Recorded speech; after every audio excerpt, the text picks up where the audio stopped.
Vous êtes très nombreux, nous vous accueillons bien-aimés dans le Seigneur à suivre cette page de méditation que nous sommes en train de vous proposer par la grâce du Seigneur. Et maintenant, pour ces jours, nous voudrions vous inviter à prendre la parole de Dieu, la Bible, et nous voudrions méditer avec vous quelques versets dans les Actes des Apôtres, chapitre 7. Nous allons lire à partir du verset 54 jusqu'au verset 60, de profiter suffisamment des bénédictions qui sont cachées dans ces textes. Alors venons, lisons. Les membres du conseil devinrent furieux en entendant ces paroles. Ils graissaient des dents de colère contre Étienne. Mais lui, rempli du Saint-Esprit, regarda vers le ciel. Il vit la gloire de Dieu et Jésus debout à la droite de Dieu. Il dit, écoutez, je vois les cieux ouverts et le Fils de l'homme debout à la droite de Dieu. Alors ils poussèrent de grands cris et se bouchèrent même les oreilles. Ils se précipitèrent tous ensemble sur lui et l'entraînèrent hors de la ville et se mirent à lui jeter des pierres pour le tuer. Les témoins laissèrent leurs vêtements à la garde d'un jeune homme appelé Saül, tandis que lui jetait de pierres. Étienne priait ainsi, Seigneur Jésus, reçois mon esprit. Puis il tomba à genoux et cria avec force, Seigneur, Seigneur Dieu, ne l'étiez pas pour coupable de ses péchés. Après avoir dit ces mots, il mourut. C'est la parole de Dieu. Amen. Bien-aimés dans le Seigneur, la première chose dans ce message, c'est que Étienne, au milieu des membres du conseil, la Bible dit, il élève les yeux, il regarda les cieux. Étienne regarda les cieux. Réfléchissons autour de cet acte que Étienne pose. Étienne qui regarde le ciel, alors qu'autour de lui, il y a ceux qui sont en train de graisser les dents contre lui. Mais Étienne ne regarde pas ceux qui dressent les dents contre lui. Étienne regarde vers le ciel. Nos familles subissent des choses et les gens se haïssent les uns les autres. Ma prière, c'est que quand dans ta famille, les gens chercheront à te haïr, quand dans ta famille, les gens chercheront à te coller tout ce qu'ils veulent, quand dans ta famille, les gens chercheront à dire tout ce qu'ils veulent contre toi, regarde les cieux, regarde les cieux. Quand dans le boulot, quand dans ton entreprise, quand à l'école, quand je ne sais pas où là où tu passes ta journée, les gens chercheront à te coller ce que tu n'as jamais fait. Ma prière, c'est que tu apprennes à regarder le ciel et pas à regarder ces hommes. Parce que si tu regardes ces hommes, tu peux être brisé du fond de ton cœur. Plutôt regarde à Dieu. Bien-aimé, en concluant cette première partie, nous voudrions t'exhorter, nous voudrions te demander, parce que nous vivons au milieu d'une génération méchante. Ma prière, c'est que Dieu te donne toujours à regarder vers le ciel et à ne pas regarder vers les hommes. Parce que regarder vers les hommes, vous allez être déçus. Regardez vers les hommes, vous allez vous rappeler les bienfaits que vous leur avez faits. Regardez vers les hommes, vous allez vous sentir un peu découragé en voyant que même tel a dit, même tel a posé tel acte, même tel est venu témoigner. Mais la Bible dit, Étienne, lui, ne regarde pas à ces gens. Étienne regarde vers le ciel. Je prie que Dieu fasse lever vos yeux afin que vous regardiez vers le ciel et non vers les hommes. Je prie que Dieu ouvre vos yeux, vous donne la grâce de regarder vers lui et non de regarder vers ceux qui vous veulent du mal. Parce qu'en regardant vers des gens qui vous veulent du mal, vous sentez votre cœur un peu affaibli, abattu. En regardant vers les gens qui vous veulent du mal, vous vous sentez un peu fatigué, découragé. Mais ma prière, c'est que quel que soit ce qui vous entoure, qui cherche à vous faire du mal, quelles que soient les preuves qu'ils ont réunies, parce qu'ils les ont rassemblées pour juste soutenir ce qu'il y a dans leur cœur. Ma prière, c'est que Dieu te donne à ne pas les regarder. Posons-nous cette question. Quand les hommes portent de faux témoignages contre vous, et quand vous-même vous connaissez la vérité dans votre cœur, où est-ce que vous avez toujours regardé? Il se pourrait que vous avez toujours regardé à ceux qui portent faux témoignages contre vous, alors que vous avez besoin de regarder au ciel, parce que celui qui connaît la vérité dans votre cœur, c'est Dieu. Et la Bible dit, Étienne, lui, regarda vers le ciel. Au milieu de calomnies, comme Étienne en a été victime, au milieu de faux témoignages qu'on porte contre vous, Étienne, lui, regarde vers le ciel. Parce qu'on a réuni toutes les preuves possibles pour prouver qu'Étienne était en erreur. On a réuni toutes les preuves possibles pour prouver qu'Étienne était le mauvais. Mais la Bible dit, Étienne connaissait la vérité du fond de son cœur. Étienne ne regardait pas ce qui sont autour de lui. Étienne connaissait bien la condamnation qui l'attendait.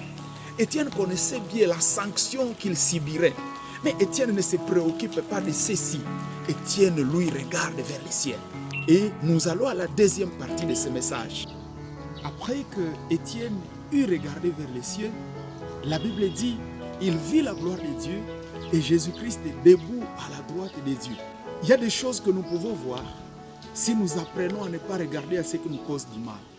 Il y a des choses que nous pouvons voir si nous apprenons, nous nous donnons ce courage à ne pas regarder ce qui nous cause du mal. Ceux qui avaient des pierres contre Étienne, ils attendaient à ce qu'Étienne commence à parler à chacun, ou commence à se justifier. Mais Étienne, lui, ne tient pas compte de tout ça. Quand il monte ses yeux, quand il regarde vers Dieu, il voit la gloire de Dieu. Je prie que la gloire de Dieu, au milieu de tout ce qu'on dit, au milieu de ce que tu vois, au milieu de ce que tu attends, au milieu de ce que tu traverses, je prie que tu puisses voir la gloire de Dieu. Jésus est debout à la droite de Dieu. Quand la Bible nous dit Jésus est debout à la droite de Dieu, je me suis posé la question, pourquoi la Bible ne dit pas Jésus est assis à la droite de Dieu? Mais dans ce texte, Jésus est debout à la droite de Dieu. Pourquoi debout et non pas assis? Debout parce que Jésus est debout, prêt à intervenir. Il est prêt à défendre les justes. Il est prêt à défendre son fils, sa fille. Jésus est prêt à défendre Étienne. Et s'il est debout à la droite de Dieu, debout à la droite de Dieu, parce qu'il est prêt pour ouvrir toute la gloire, pour montrer toute sa bonté à Étienne, malgré la situation dans laquelle Étienne se trouve. Et si la suite est intéressante, il donne le témoignage. Il ne dit pas pourquoi vous me jetez des pierres, pourquoi vous êtes autour de moi pour vouloir me faire du mal.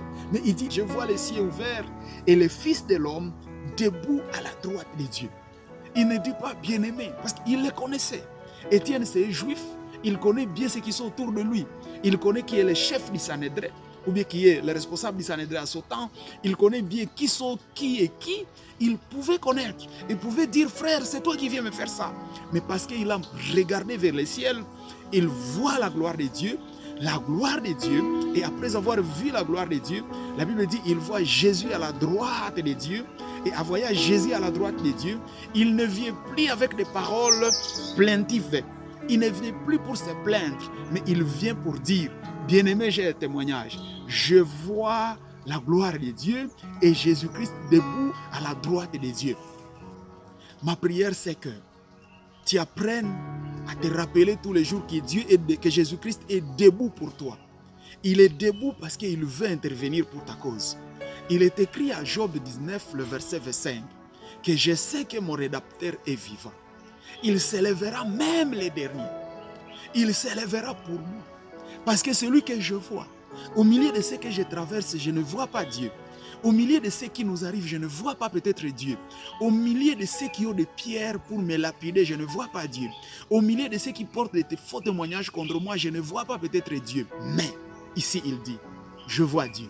Pourquoi il voit Dieu debout? Pourquoi il voit Jésus debout à la droite de Dieu? Parce qu'il a regardé vers Dieu. Il a regardé vers le ciel. Il a cherché secours vers le ciel. Il n'a pas cherché secours vers les hommes. Il a cherché que Dieu soit celui qui s'élève pour sa cause. Que Dieu soit celui qui s'élève pour sa vie. Et c'est ça ma prière. C'est ce que nous prions pour toi. Que la grâce de Dieu soit pour toi et que Dieu t'accompagne. Amen. La dernière partie de ce message traite au sujet de garder la foi au milieu des pierres. Pendant qu'on est en train de vouloir jeter des pierres sur Étienne, le verset 59 dit ceci, tandis qu'on lui jetait des pierres, Étienne priant ainsi, Seigneur, Jésus, reçois mon esprit. Au milieu des pierres des hommes, la première des choses que chacun de nous devrait faire, c'est de garder son esprit. C'est de garder son esprit à ne pas tomber dans la corruption, à ne pas tomber dans ce qui se passe tout autour. Garde ton esprit. La Bible dit à Proverbe, garde ton cœur plus que toute chose, parce que c'est de lui que vient la source de la vie. Garde ton cœur, parce que ton cœur c'est comme la source. Nous voudrions t'exhorter, nous t'exhortons à garder ton esprit au milieu de toutes les pierres qu'on te jette, au milieu de tous les faux témoins qui s'assemblent autour de toi. Garde ton esprit, garde ton cœur. La Bible dit parce qu'Étienne vient de prier pour son esprit et il a alors de la force de prier pour ceux qui lui font du mal. Il dit, Seigneur, pardonne-les. Ne les tiens pas coupables parce qu'ils ne savent pas ce qu'ils font. Parce que ce qu'ils font, ils ne comprennent pas. Ne les tiens pas coupables, Seigneur. Une fois son esprit gardé, une fois son esprit gardé dans la foi, alors il peut être à mesure de prier pour ceux qui lui font du mal. Ça veut dire, une fois ton esprit n'est pas bien gardé dans la foi, tu ne peux pas avoir la force de prier pour ceux qui te font du mal.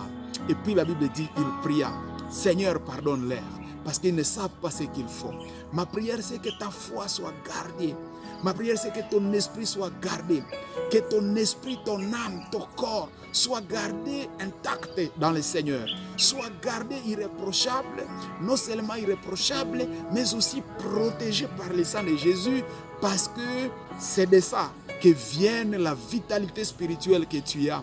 Et donc, tu as besoin de cela pour apprendre à prier, pour ceux qui t'entourent avec des pierres et ceux qui t'entourent avec des faux témoignages, ceux qui veulent détruire tes business, ceux qui veulent détruire ta famille.